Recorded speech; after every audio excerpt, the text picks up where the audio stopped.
किसी को भी हेड और नेक रीजन का कैंसर हो जाता है तो फिर उन्हें रेडिएशन थेरेपी लेनी पड़ती है। ये रेडिएशन से हमारे ओरल म्यूकोजा के अंदर काफ़ी स्वेलिंग हो जाती है, जलन होने लगती है, काफ़ी रेडनेस हो जाता है, खाने में दिक्कत होती है। इसे ही हम लोग रेडिएशन इंड्यूस्ड ओरल म्यूकोसाइटिस बोलते हैं।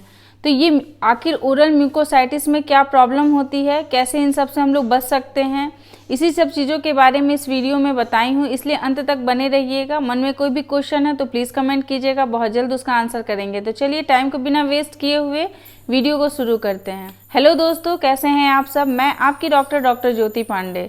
जब भी किसी को कोई हैबिट होती है, बहुत लंबे समय की कोई हैबिट होती है, तो उनके मुंह में, उनके नेक रीजन में कैंसर होने का खतरा जो है वो बना रहता है। अगर अनफॉर्चुनेटली किसी का लक अगर इतना ही खराब है और उसे अगर हेड और नेक रीजन का कैंसर हो गया है तो फिर उसे काफ़ी दिक्कतों का सामना करना पड़ता है। इन दिक्कतों में सिर्फ उनकी फैमिली जो होती है वो उनके साथ होती है। जब भी कभी हेड और नेक रीजन में कैंसर होता है तो ये कैंसर को किल करने के लिए या कैंसर को ख़त्म करने के लिए 3 तरह की ट्रीटमेंट जो है वो लेना पड़ता है।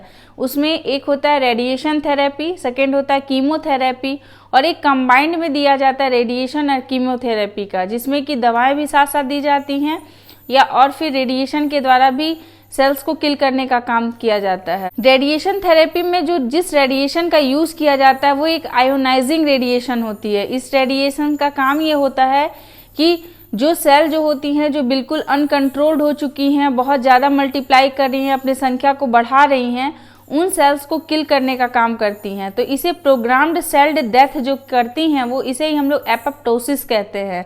ये एपोप्टोसिस की जो प्रक्रिया होती है, इसमें तो जो खराब सेल है, जो हार्मफुल सेल हैं, जो ट्यूमर के सेल हैं, वो तो नष्ट होते ही हैं, साथ साथ में उसके आसपास के जो अच्छे सेल होते हैं वो लोग भी ख़त्म होते हैं। तो इससे जिन लोगों के भी कैंसर सेल में ये रेडिएशन थेरेपी दी जाती है उन लोगों की इम्यूनिटी जो है वो काफ़ी वीक हो जाती है, वो काफ़ी कमज़ोर हो जाते हैं, क्योंकि उसमें डिजीज़ वाले सेल के साथ साथ अच्छे सेल का भी खात्मा होने लगता है। जो आयोनाइजिंग रेडिएशन दिया जाता है, इस रेडिएशन से बहुत सारे जो हैं वो साइड इफ़ेक्ट्स होते हैं मुंह में। इसी को हम लोग रेडिएशन इंड्यूस्ड ओरल म्यूकोसाइटिस बोलते हैं। म्यूकोसाइटिस का मतलब ये होता है कि वहाँ ओरल कैविटी के अंदर की जो म्यूकोजा होती है उसमें इन्फ्लामेशन हो जाना, काफ़ी स्वेलिंग का हो जाना, जिसकी वजह से काफ़ी कुछ दिक्कतें हो सकती हैं।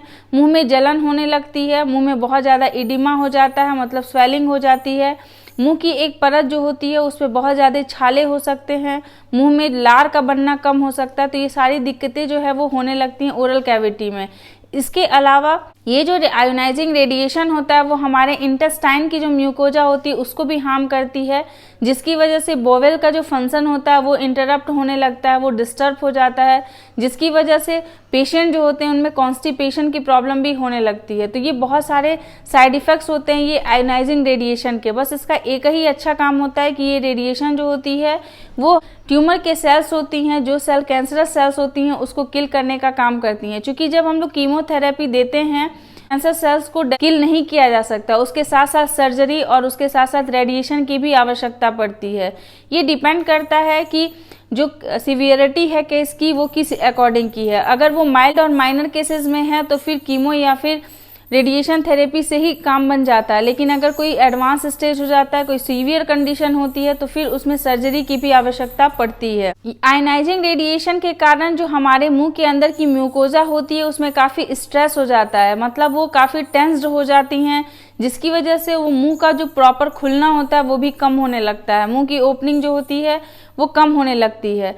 ये आयोनाइजिंग रेडिएशन का जो साइड इफ़ेक्ट होता है वो कुछ दिनों से ही स्टार्ट होने लगता है। मतलब अगर रेडिएशन देते हुए अगर 2 वीक्स हो गए हैं तो इसका जो है वो साइड इफ़ेक्ट्स मुंह के ऊपर दिखने लगता है, और 5th से 8th वीक्स में ऐसा कंडीशन हो जाता है कि फिर रेडिएशन जो थेरेपी होती है उसको इंटरप्ट करना पड़ता है बीच में ही, क्योंकि कंडीशन जो है वो काफ़ी कॉम्प्लिकेटेड भी होने लगती है। ये डिपेंड करता है पेशेंट की इम्यूनिटी कैसी है। अगर इम्यूनिटी वीक है तो फिर ये रेडिएशन का ज़्यादा ही साइड इफेक्ट देखने को मिलता है। रेडिएशन का जो साइड इफेक्ट्स होता है वो बहुत सारे तरीकों से होता है, जिसे कि हम लोग टॉक्सिसिटी बोलते हैं। मतलब एक्यूट टॉक्सिसिटी, सब एक्यूट टॉक्सिसिटी और क्रोनिक टॉक्सिसिटी। एक्यूट और सब एक्यूट टॉक्सिसिटी में नॉर्मल से सिम्टम दिखते हैं, जैसे कि मुंह में बर्निंग सेंसेशन हो सकती है, या फिर मुंह की ओपनिंग जो है वो कम हो सकती है, पेशेंट थोड़ा सा वीक फील कर सकता है। लेकिन जो सीवियर टॉक्सिसिटी होती है वो टॉक्सिसिटी का असर जो होता है वो रेडिएशन के 3 साल तक बना हुआ रहता है, जबकि नॉर्मली जो एक्यूट टॉक्सिसिटी होती है और सब एक्यूट टॉक्सिसिटी होती है ये बहुत जल्दी, मतलब रेडिएशन देने के 6 महीने से लेकर के साल भर में इसका जो असर होता है वो कम्प्लीटली खत्म होने लगता है। ये जो आयनाइजिंग रेडिएशन होती है इसकी वजह से मुंह में अंदर जो बनने वाले जो सैलिवरी ग्लैंड्स होते हैं वो भी प्रभावित होते हैं, जिसकी वजह से मुंह में ड्राइनेस बहुत ज्यादा बन जाता है। ये ड्राइनेस को ही हम लोग जीरोस्टोमिया कहते हैं। इसकी वजह से मुंह में बहुत सारे कैरीज बनने की संभावनाएं जो है वो बढ़ जाती हैं, कि जो म्यूकोजा होती है वो इतनी ज्यादा पतली हो जाती है कि उसमें अल्सरेशन बहुत ज्यादा होने लगते हैं, मुंह में छाले पड़ने लगते हैं। कंडीशन इतनी ज़्यादा सीवियर हो जाती है कि मीठा खाना और पानी पीना तो दूर की बात है, नमकीन खाना भी खाना पेशेंट के लिए बहुत ज़्यादा दर्दनाक हो जाता है। पेशेंट लोगों को बहुत ही वर्स्ट कंडीशन से गुजरना पड़ता है। उन लोगों को ये प्रॉब्लम ना हो इसके लिए डॉक्टर जो हैं वो एनेस्थेटिक सॉल्यूशन का यूज़ करते हैं, जिसमें कि आर्टिफिशियल सलाइवा यूज़ किया जाता है, जिससे कि उनके मुंह में बर्निंग सेंसेशन जो है वो थोड़ी कम हो, या फिर ऐसे कोई एनेस्थेटिक कोई लोशन यूज़ किया जाता है, या फिर कुछ ऐसे माउथ वॉश यूज़ किए जाते हैं जिसको कि खाने से पहले इस्तेमाल करें तो पेशेंट को कोई भी दर्द ना महसूस हो, क्योंकि उस कंडीशन में सिर्फ पेशेंट को एक अपनी नॉर्मल डाइट को लेना ही बहुत ज़्यादा मुश्किल हो जाता है। वो गर्म खाना, स्पाइसेस तो बिल्कुल भी उन्हें नहीं दिया जाता है। कंडीशंस इतनी ख़राब हो जाती है कि रोज़ दिन का खाने वाला जो दाल चावल रोटी सब्जी होता है वो भी पेशेंट नहीं खाने सकते, उन्हें लिक्विड डाइट पे रखना पड़ता है।